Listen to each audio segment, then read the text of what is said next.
what you're doing? I'm making a drink. Why? Seems like the thing to do. Hello, Guardians. Today's recipe is in loving memory of the red planet that the darkness took from us. It left a Mars-shaped hole in our Mars-shaped heart. So we're going to be making some Rubicon Valley sweet potatoes. Now that Mars has entered public domain and Clovis Bray isn't going to hit us with a lawsuit, I figured this would be a wonderful opportunity to do some Mars-themed food. So, ingredients. Sweet potatoes. For the toppings, for the relic iron and Mars rock toppings, you're going to want 2 tablespoons of butter, breadcrumbs, about a half cup, a couple tablespoons, so a quarter cup at most, brown sugar, and then some cinnamon, ginger, and maybe some other spices for seasoning. So your first step for making this, preheat your oven to about 425 degrees. Stab a whole bunch of holes in your sweet potatoes. You can really let out your aggression if you want to. It only really needs to be a handful, somewhere between 3 and 64 holes, according to Natasha. This is just to let the steam out so you don't turn your sweet potatoes into fragrant grenades. Put them in the oven and let them bake for anywhere from 45 minutes to an hour. The longer they bake, the sweeter they're going to taste. While the potatoes are getting close to being done, maybe 10 minutes left on the timer, we want to start making our topsoil. Heat up a pan on medium heat. About a tablespoon, maybe 2, depending on how many potatoes you're doing. Just drop in your tab of butter until it's nice and melted. I hate getting butter on my gloves. And they call them butter gloves. Why do you keep calling me weird hand names? Butter gloves. That's your cowboy name. It's your ghost cowboy name. How many cowboy names do I have? This is your ghost cowboy name. This is like what they tell stories about you over the campfire.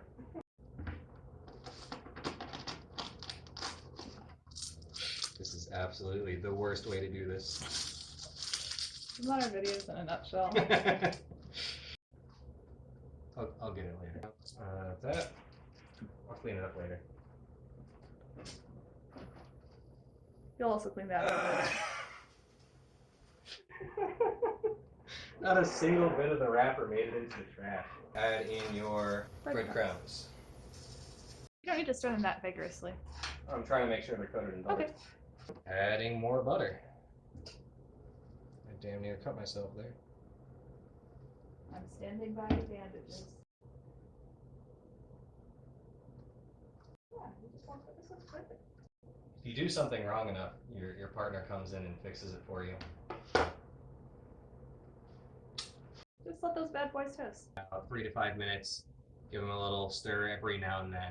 You'll start to see them brown up near the bottom. Just keep them moving every minute or so that you don't have any of them burning.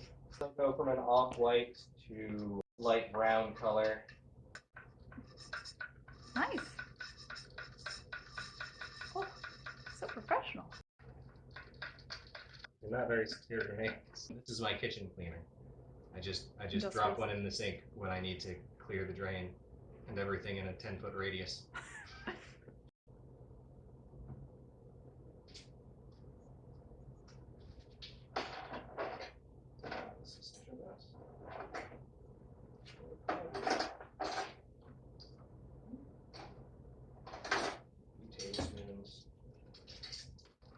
Go in to add 2 or 3 tablespoons of brown sugar, and then start mixing it around until it looks a little bit melted.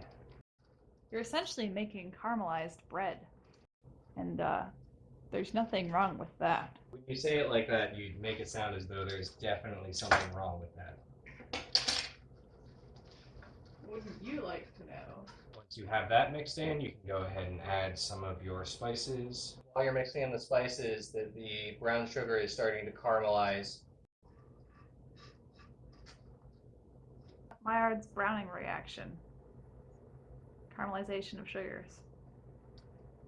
It has been so long since I've done anything with chemistry. That's all the chemistry I know.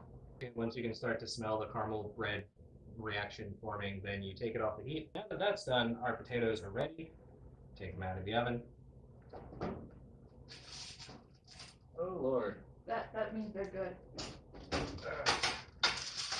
Oh, those look pretty hive-like. The brown ooze means they're good. Yeah, that's the sugar, the natural sugars in the potato caramelizing. That's a big bubble of burnt caramel sugar. That means they're good. It might not look like it, but that's a good sign. That means your sweet potato is doing what its name implies. Yeah. I'm just trying to figure out how to cut it without getting the juices to spill all over my delicate fingers. There we go. Yeah. Look at that. Just sinks That's like right into the warm flesh. Yeah, it's a little too tough to just slice, unless I'm not doing it wrong.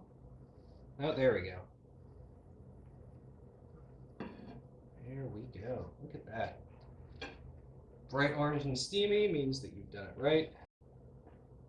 It's softer on the inside, so you can cut it through the inside because it is too resilient on the outside.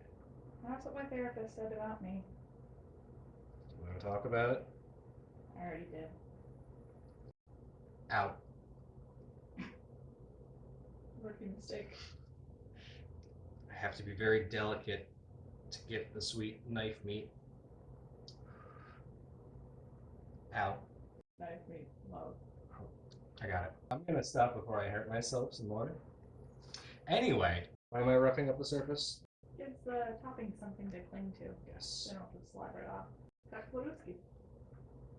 Ty znasz? I don't speak Rasputin. Это масло. I don't. He's gone. No, it went exactly where I meant it to. There's a more appropriate tool to do this. Thank you, love. But of course, our son. Yeah, this is more appropriate.